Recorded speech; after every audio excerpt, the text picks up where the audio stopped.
bahasakan. Ketika konflik Ali dan Muawiyah itu ada orang bilang, ya sudah, nahkum bi kitabillah. Sudah sekarang kita kembali ke kitabillah. Itu mereka megang mushaf. Mushaf ini yang saya pegang namanya mushaf. Seakan-akan itu benar karena orang Islam harus kembali kepada kitabullah. Pertanyaannya lalu Ali kata Ali, fadorobal mushafa biyadihi. Sayyidina Ali nepuk mushaf ini keras sekali. Sal hadal mushaf kata Sayyidina Ali. Kalau kita harus kembali ke Quran, coba tanya ini. Mushaf ini ya, mushaf seperti milik saya ini. Akhirnya orang-orang Khawarij bilang, innama huwa warokun wa madadun. Itu hanya kertas sama tulisan. Bagaimana mungkin kita bertanya? Pas itu adalah orang Khawarij itu orang yang nggak mau ngakui Ali, juga nggak mau ngakui Muawiyah. Dan Sayyidina Ali sama Sayyidina Muawiyah sudah sadar mau bikin mediator, mau bikin solusi jalan tengah. Jadi sebenarnya dua beliau itu orang baik. Gara-gara diprovokasi orang Khawarij, terus jadi bentrok. Orang Khawarij bilang, nggak ada Ali, nggak ada Muawiyah. Yang ada adalah kitabullah, yaitu mushaf. Benar, secara zahir benar. Memang orang Islam harus kembali ke mushaf. Tapi Sayyidina Ali pinter. Sal hadal mushaf. Kalau gitu, tanyakan mushaf itu. Ketika Sayyidina Ali dan Sayyidina Muawiyah sudah sepakat bikin perdamaian.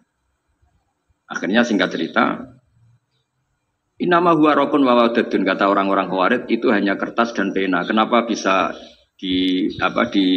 disuruh atau diminta jawaban? Terus kata Sayyidina Ali, enggak bisa toh kamu tanya mushaf, ya enggak bisa. Makanya tanya saya katanya. Akhirnya Sayyidina Ali memberi penjelasan, wa in khiftum shiqaqa bainihima fab'asu hakamam min ahli wa hakamam min ahliya. Jika dua mempelai suami istri itu ngalami konflik, di mana-mana orang konflik orang ini serasa seneng nek. Kita kalau sedang marah, semuanya lah kalau sedang marah sama istri itu orang ini serasa seneng.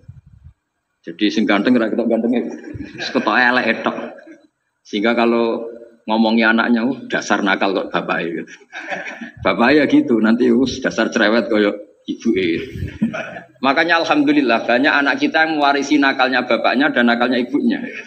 Karena sabdonya mesti seperti itu. Jadi anak kita ini korban cara ngomong kita. Maka kita tidak wali itu harus syukur. Karena omongannya nggak mandi. Itu kalau kita wali, itu anak kita jadi orang buruk semua. Karena kita ngomong dasar goblok kayak ibu dari ibu dasar nakal kayak bapak Berarti anak kita punya status goblok dan nakal. Tapi alhamdulillah yang ngomong itu tidak wali. Sehingga diabaikan saja sama Allah. Gak penting. Ngomongannya orang tidak wali itu tidak penting. Makanya tidak wali itu tetap punya sisi positif. Kalau ngomong tidak ngefek. Tapi kalau wali itu direspon sama Allah langsung ya. Tapi kalau wali ya tidak ngomong gitu. Jadi kalau orang nggak suka itu nggak boleh ketemu, karena tambah benci. Sehingga butuh mediator. Itu sudah. Ini termasuk ilmu psikologi Quran. Kalau orang sedang tidak cocok itu nggak boleh ketemu pakai apa? Mediator. Jika suami istri sedang konflik, itu sebaiknya seharusnya atau sayugjanya itu kirim mediator. Fab'atsu hakamam min ahli wa hakamam min ahliya. Iyurida islaha yuwaffiqillahu bainakum. Terus kata Sayyidina Ali, wa amru ummati Muhammad a'zamu min amri rajulin wa imra'atin.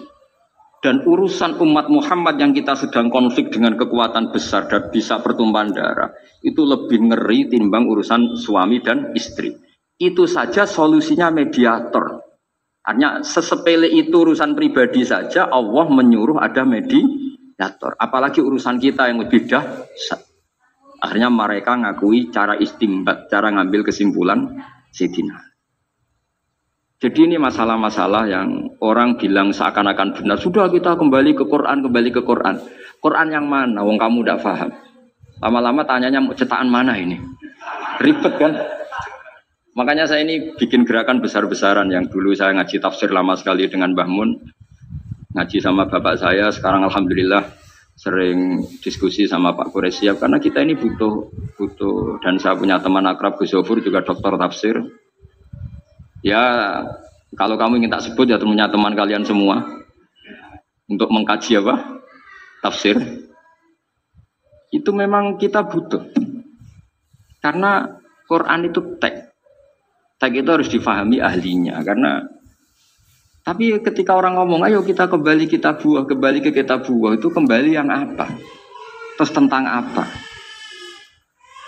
Sehingga banyak orang yang entah saking angkuhnya, entah saking benarnya tidak tahu. Saya tidak mau kembali kepada Quran. Kenapa? Saya tidak pernah keluar, saya di situ. Kembali itu kan sudah keluar baru kembali. Itu entah saking angkuhnya, entah saking benarnya tidak tahu. Mau kamu katakan angkuh yang masuk akal? Saya tidak mau kembali. Saya tidak pernah keluar. Memang saya sudah di situ. Bener mana? Bisa jadi ya sudah ini itu wilayah yang nggak jelas itu. Tapi bahwa mukjizatnya Nabi itu menerangkan sesuatu yang kayak iya kayak enggak. Karena orang kafir itu pintar mengemas kebatilan sebagai kebenaran. Jadi enak zaman Nabi Musa ngadepi Fir'aun yang karuan salah. Nabi Muhammad itu enggak. Ngadepi satu komunitas yang mereka punya jargon yang seakan-akan benar. Misalnya Ka'bah itu sakral, Baitullah. Orang kafir itu percaya keramatnya Ka'bah, percaya sehingga mereka kalau bikin berhala itu harus dekat Ka'bah, bentuk barokah Ka'bah. Kurang ajar gimana? Maka berhala-berhala itu paling banyak di dekat Ka'bah karena supaya apa? Dapat barokahnya Ka'bah. Ribet kan? Kamu kafirkan tuh percaya barokah Ka'bah, tidak dikafirkan itu kurang ajar. Ka'bah kok jadi ruwet. Ribet banyak ngadepi. Itu susah memang ngadepi logika, makanya kan apa ya, kayak kita ngerawat anak itu mau dilonggar nanti manja terus goblok, mau dikerasin nanti minggat, ribet kan. Jadi ngelola kebenaran itu tidak gampang. Lalu Nabi datang bil haqqil bayyin, dengan kebenaran yang nyata. Dimulailah dari surat diantaranya lam yakunil ladzina kafaru min ahlil kitab wal musyrikin munfakina hatta ta'tiyahumul bayyinah. Bayyinah itu siapa? Rasulun minallah yatlu suhufam tahar. Orang-orang kafir baik berkategori ahli kitab yaitu Yahudi Nasrani maupun yang berkategori orang-orang musyrikin yaitu orang-orang yang menyekutukan Allah yang non samawi, yang tidak punya kitab samawi. Itu tidak mau tercerabut, munfakin itu tidak mau tercerabut dari akar mereka hatta ta'tiyahumul bayyinah, sehingga datang kebenaran yang begitu nyata, begitu jelas. Saking jelasnya siapapun mau tahu dan gak bisa dibatalkan oleh apapun, termasuk oleh perilaku sosial. Siapa itu? Rasulun minallah yatslu suhufam mutahharah, itu yaitu Rasulnya Allah yang membaca lampiran-lampiran suci, yaitu Quran. Sehingga Nabi datang dengan analogi pembanding. Orang-orang yang berpikir Tuhan harus banyak karena urusan itu banyak, problem banyak. Lalu Nabi bikin analogi. Andaikan kamu sebagai pembantu yang punya majikan banyak, perintahnya beda-beda, kamu mau enggak? Ya enggak mau, enggak enak Muhammad kalau punya bos banyak, perintahnya beda-beda, semuanya egois harus dituruti, enggak mau. Enak mana sama punya majikan satu? Enak satu Muhammad. Ya sudah, Tuhan kamu itu majikan kamu. Kalau banyak-banyak bingung kamu, perintahnya banyak nanti. Terus mereka mau, ya sudah Tuhannya satu saja. Jadi karena mereka mau tidak mau harus berpikir kalau Tuhan banyak berarti perintahnya banyak, memuaskan satu Tuhan dibenci Tuhan yang lain, memuaskan yang lain dibenci yang lainnya, pokoknya ribet. Hari ini minta dilayani, Tuhan yang satu minta dilayani, itu kan ribet.